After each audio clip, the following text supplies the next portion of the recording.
부탁드리도록 하겠습니다. 자, 저희는 이제 첫 번째 이슈 한번 넘어가 보겠습니다. 오늘 이상민 장관에 대한 전 장관에 대한 헌재 심리 지금 아마 끝났습니다. 끝났고 오전에 끝났고 오후부터는 아마 누구죠? 이 국가안보실장 네, 신원식 국가안보실장에 대한 아마 심리가 진행이 될 것 같습니다. 특히 이 단전 단수 문제 요거에 대한 진술이 상당히 좀 엇갈리게 나왔어요. 예, 그 대통령으로부터 지시 받은 적이 없다. 그 윤 대통령도 지시한 적 없다. 네. 두 사람 간의 그 단전 단수 지시는 없는 것으로 일치된 증언이 나오고 있는데 네. 문제는 대통령 이상민 장관은 그날 이제 김영현 국방부 장관의 연락을 받고 다른 국무위원들보다 좀 일찍 대통령 집무실에 도착한 거 아닙니까? 근데 대통령 집무실에서 종이 쪽지가 몇 장이 있었는데 거기에는 언론사 단전 단수라고 하는 그 내용이 적혀 있었다.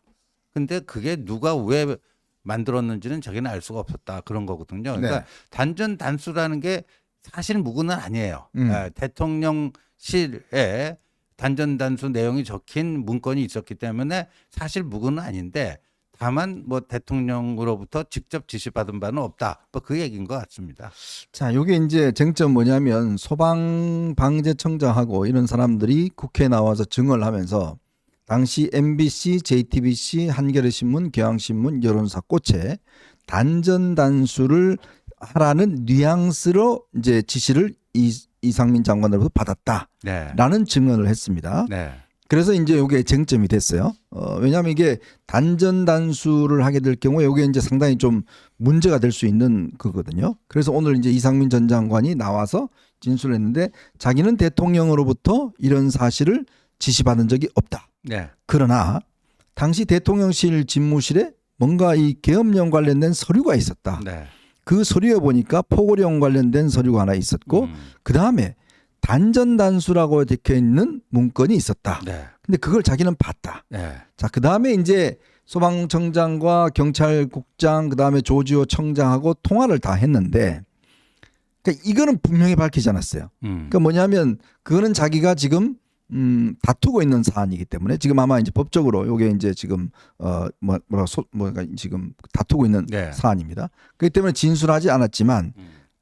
자기가 했던 이 소방방재청장은 그런 뉘앙스로 들었다는 거고, 근데 본인은 그걸 직접적으로 이야기한 적은 없다. 네. 자, 이렇게 이야기를 했습니다. 그렇죠. 그리고 뭐 자기가 이제 행안부 장관으로 재직하는 동안 소방청장에게 그 어떠한 지시도 내린 바가 없고, 따라서 뭐 그 단전 단수를 소방청장에게 지시했다라는 건 또 사실 무근이다. 뭐 그렇게 얘기를 했는데 저 부분이 왜 중요하냐 보면요. 이제 헌법 위반 여부를 따질 때 저것도 그 해당이 되거든요. 네. 만약에 실제 단전 단수 지시를 내렸다면은 헌법에 보장된 언론 출판 뭐 자유 그 자유를 침해했다. 네. 이렇게 헌법 위반이 되고 탄핵 사유가 되는 거 아니겠습니까? 그래서 이제 뭐 정치인 체포 지시도 마찬가지고 언론사 단전 단수 몇 가지 쟁점들이 있지 않습니까? 그래서 지금 이상민 장관은 아무래도 이제 심정적으로는 대통령하고 굉장히 좀 가까운 거죠. 그리고 보니까 지금도 저거 말고도요. 그 계엄 그 국회에서 계엄 해제 요구 결의안이 통과된 직후에 네. 대통령과 전화를 했는데 이렇게 얘기했대요. 계엄 해제를 신속하게 정말 잘하신 것 같다. 이렇게 네. 자기가 말씀드렸더니 그러게 말이야. 그러지 않아도 서울청장이지 경찰청장이지 하고 통화했는데 신속히 의원들 출입시켜서 계엄이 빨리 해제됐고 그 덕에 유혈 사태가 일어나지 않고 잘 해결된 것 같다. 그래서 그 경찰청장에게 잘했다고 칭찬해 줬다. 이런 얘기를 하더라. 네. 그리고 한 번 더 전화했을 때 자꾸 내란 얘기가 나오는데 황당하다. 이런 얘기를 또 윤 대통령이 하시더라. 그러니까 전체적으로 이제 윤 대통령에게 좀 유리한 발언들을 좀 하고 있네요. 아니 근데 빨리 해제되는 거를 잘했다라고 이야기하는데 그럼 왜 했습니까? 그러니까 왜 했죠? 저러면 네. 앞뒤가 안 맞잖아요. 아니, 그러니까 근데 반국가 세력을 일거에 척결하기 위해서 비상계엄령을 발동한다고 네. 그랬는데 뭐 계엄 해제 요구안 그 신속히 통과되는 걸 기다리고 있었다는 듯이 얘기를 하면 이 앞뒤가 제 머리로는 앞뒤가 안 맞아요. 이게 이제 대통령의 발언이 조금씩 이제 좀 저는 바뀌는 게 좀 보여요. 네. 뭐냐면 처음에는 반국가 세력을 일거에 척결하기 위해서 이제 비상계엄을 선포했다. 네. 그리고 또 부정선거에 대해서 이제 증거를 찾기 위해서 했다. 뭐 네. 이런 이야기를 했지 않습니까? 근데 최근에 이제 이 헌재에 가서 한 이야기는 보면 그게 아니라 그냥 경고만 알렸던 거고 이게 2시간짜리 내란이 어딨냐. 그냥 뭐 겁만 주려고 하는 거다. 그리고 빨리 이거 해제될지 이미 오래 갈지 안 할지를 이미 알고 있었다. 그리고 부정선거도 그게 부정선거 있다는 게 아니라 선관위 가서 그냥 한번 점검하려고 가는 거다. 팩트 체크 차원에서. 네, 이제 이게 보면 그러니까 조금씩 이제 진술이 바뀌는 거예요. 그러니까 이제 밖에서 막 이제 시위하고 주장하는 사람들은 오히려 대통령의 처음 주장을 받아들여서 그렇게 이야기를 하는데 대통령은 실제로는 이제 헌재에 들어와서는 이제 다른 이야기를 하는 거는 결국은 이제 이거는 이제 법적인 논란이잖아요. 그렇죠. 그러니까 뭐냐면 이 비상계엄을 일으킨 것에 대한 이제 만약에 내가 이거 지금 종북 세력 타도하게 해서 비상계엄을 세게 하고 막 진짜 하려고 그랬다라고 하는 것과 그게 아니고 야당이 하도 문제를 많이 일으키고 나한테 들어왔을 때 뭐 나 연설도 듣지도 안 하고 그냥 막 이 29번 탄핵 조치하고 내가 하다 너무 도저히 할 수가 없어서 좀 이제 경고성으로 국민들에게 이걸 좀 알리려고 내가 군인도 몇 명 동원하지 않고 네. 조금 동원해서 총알도 안 가져가고 그냥 이제 한번 겁주고 그냥 빨리 끝내려고 그랬다. 네. 그러니까 내가 서울청장한테 잘했다. 너 빨리 아무 희생 없이 잘했다. 이제 그렇게 이제 이 왁구가 만들어 나가는 거거든요. 그렇죠. 근데 만약에 그렇다고 치면 비상계엄을 발동하게 되면 야당 심지어 여당 내부에서도 이건 위헌 위법한 거다라고 공격이 들어오고 본인이 탄핵 위기에 몰릴 거라는 걸 몰랐을까요? 네. 그 정도 음. 판단도 없었을까요? 그냥 이렇게 경고성으로 하고 2시간 만에 끝나면 뭐 그냥 본인 그 뭐 지위라든가 본인 안위에 전혀 영향을 안 받을 거라고 생각했을까요? 그러니까 그거는 이제 이 지호님 생각하는 거하고 윤 대통령 생각으로는 완전히 차원이 달라요. 대통령은 이건 내 통치권이고 네. 뭐 내가 할 수 있는 건데 이거 합법적인 건데 한번 했다가 뭐 그만두면 되는 거지 그게 뭐가 문제야? 라고 하지만 우리는 이 계엄을 봐왔던 사람들 입장에서는 그거 하게 되면 이거는 완전히 이제 이 정말 40몇 년 만에 처음으로 이게 네. 다시 하는 거고 군인들을 동원하는 거고 모든 헌정 질서가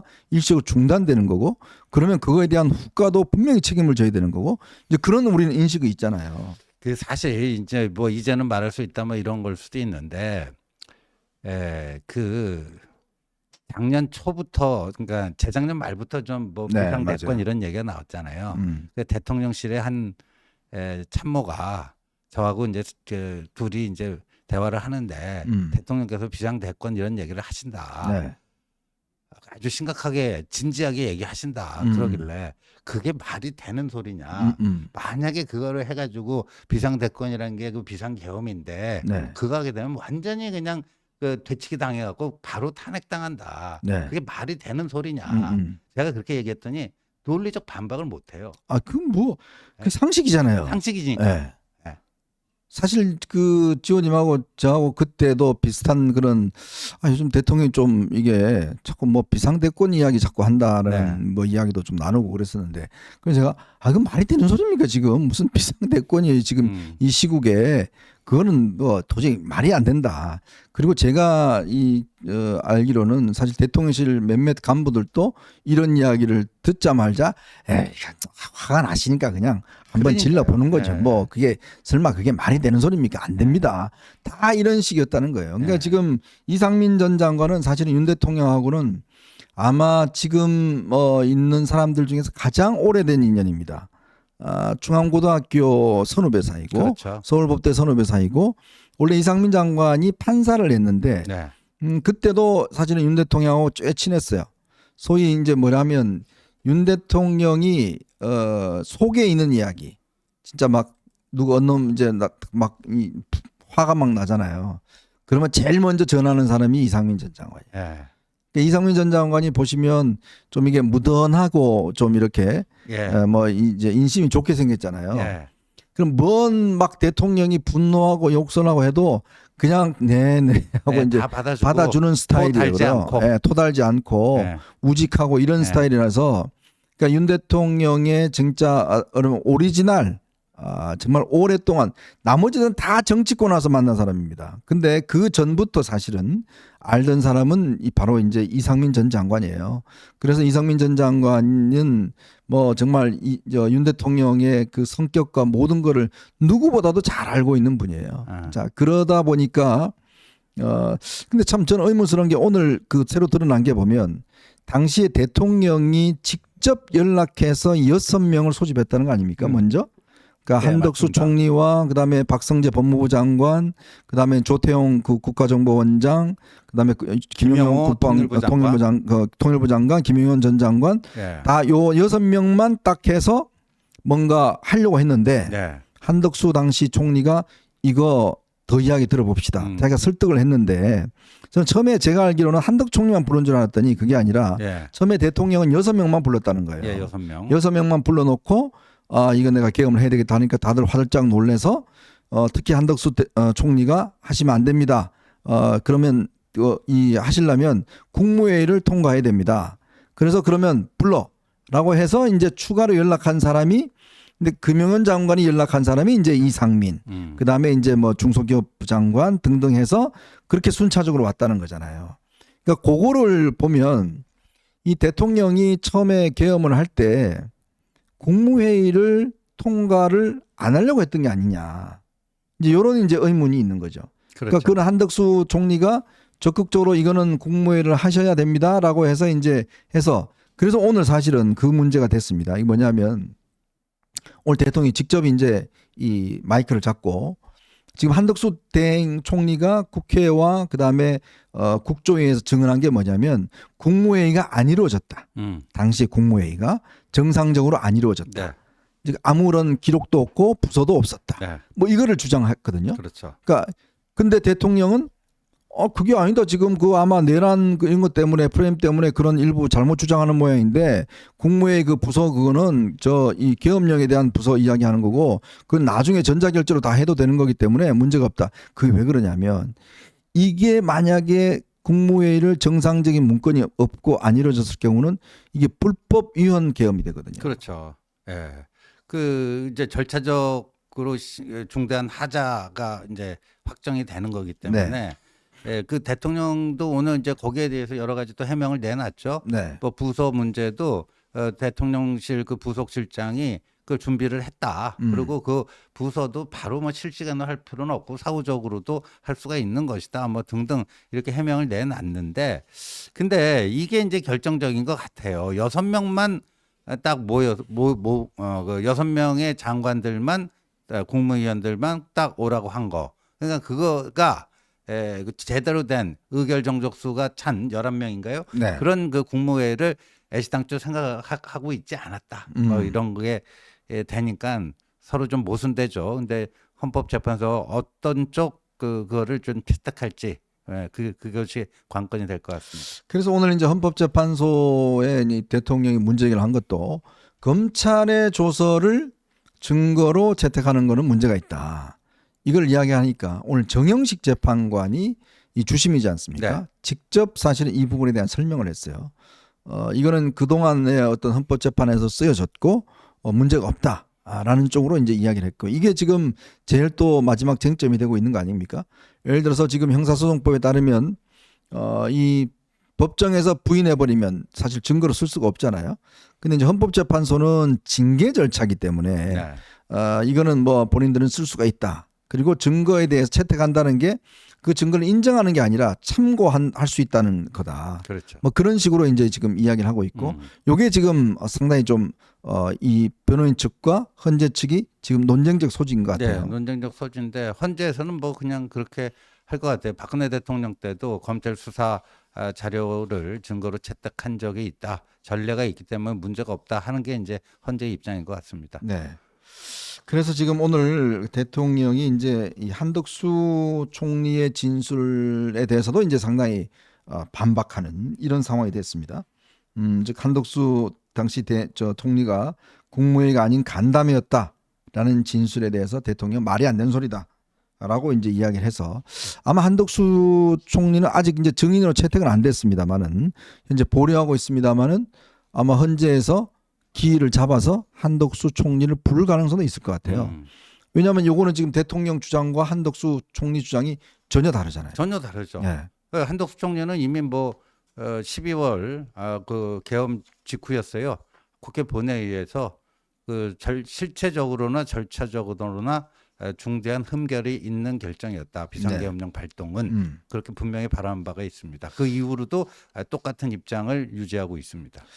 이게 이제 아마 대통령 입장에서는 요게 자칫 인정이 돼 버리면 계엄령 선포 자체의 위헌 불법성 요게 이제 인정이 되기 때문에 요거를 어떤 식이든지 탄핵하기 위해서 이제 아마 한덕수 대행이 요 부분에 대한 어떤 논쟁들 요걸 아마 이끌어갈 것 같습니다. 사실은 이게 지금 뭐 용언이냐 어원이냐 뭐 등등 여러 가지 어떤 논쟁이 있지만 가장 기본적으로는 이 비상계엄 자체가 물론 대통령이 당연히 선포할 수 있는 거죠. 권한이 있는 것이고 할 수 있는 건데 문제는 그것이 합법적인 방법으로 선포가 됐고 합법적인 방법으로 해제가 됐느냐.